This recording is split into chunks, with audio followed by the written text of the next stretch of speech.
So for the new BMW M4, it was important for us to focus on the most important elements. We emphasized the kidney and made it the main feature in the front. It is bigger and there is much more functions in the kidney. The air is not only going in on top, but also on the bottom. The whole kidney goes into the bonnet and gives it a very powerful look. Also, we have the typical trapezoidal M graphic down here, which creates the big air intake in the front. We know this theme from other M cars, but now it's even bigger.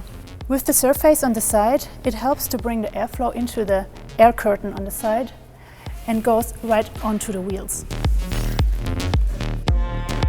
The car has a wider track than the series car. This is good for driving stabilities, but it's also great for design because the car gets better stance. To emphasize this, we have a crease line here in the wheel arch in the front, so the car gets really sitting on the road. When we go in the back of the car, we have the same sharp line than in the front. It's dividing the surface and it allows us to make very emotional surfaces onto the wheel. Also, a new theme is the black rocker, which goes from the front to the rear. It makes the car more lightweight, and it's also designed with very small radii and a very flat surface here, which makes it look like a blade. In the rear, we have also focused on the most important elements, which is the exhaust pipes. The double round exhaust pipes are known with all our M cars. All the surfaces help to emphasize them. They are bigger than the predecessor and they are embedded in a very big diffuser. And the two fins on the side go directly into the carbon fiber, where you also have the same fins in the roof.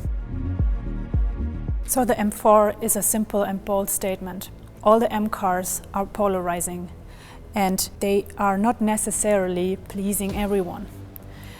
They are meant to move people, not only physically, but also emotionally. Yep. And I think probably the most iconic element of the front on the new M4 are the kidneys. And those kidneys have been carried over identically in their external perimeter geometry on the race car. They've been opened up internally for the care and feeding of the racing engine, but ultimately it's still the same geometry on the perimeter, and it's also very, very similar at the front with the trapezoidal sort of lower mouth of the car. And I think together with those elements, the headlights also have this kind of very strong forward inclination, and that's also referencing the new M4, but carrying it slightly further and giving it a little bit even more determined expression. And for a race car, I think that's entirely appropriate given the purpose of it. Also at the front, we have a reference to the air curtain from the new M4, but in this sense, we've actually installed corner lights for improved visibility at super high speeds during endurance races. And this boomerang shape is actually the same as the shadow that's created on the new M4's front surface. But for the race car, this contour is incredibly important for the aerodynamic performance at elevated speeds, but also at different angles of yaw. And so that's one of the reasons this corner is a bit different than on the M4. Another important aerodynamic element of the race car is the front splitter. And that front splitter creates quite a bit of downforce, but it's also essential to the feed of the underfloor, which is also an incredibly important aerodynamic component. But that front splitter transitions around to the side, and you can see that same carbon fiber construction carries over to the rocker panel. And that rocker panel actually continues in a graphical way all the way to the back and serves to thin the car in terms of the overall proportion, in terms of how you would read it from a distance. There's also a kick on the race car that gives a little bit of a forward inclination to that lower graphic. I've noticed, I mean, this is something that we already know from the M8 TTE. Yeah. And we have also implemented it in the series car, the black element, to give it more of a lightweight feeling. Exactly, right. Yeah, it helps the proportion.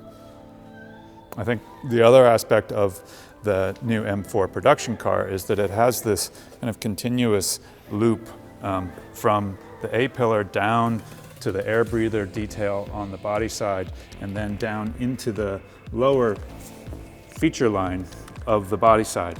And the race car picks up on that exact same constellation. You'll notice we actually don't have an explicit air breather, but rather an entire area dedicated to letting exhaust air out of this area of the car. But the contour of that line is referenced directly from the new M4. And so it has that continuity that ties the car together, but also helps to kind of structure it exactly the way it does on the production car. It also looks like you were carrying over the roof. Mm-hmm. Yep.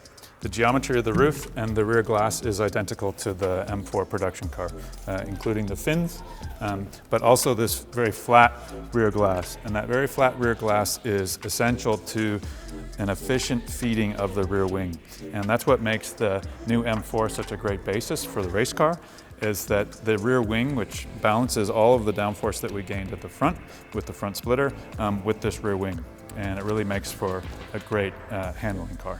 Let's see the back. I have noticed before that it looks very different to the production car.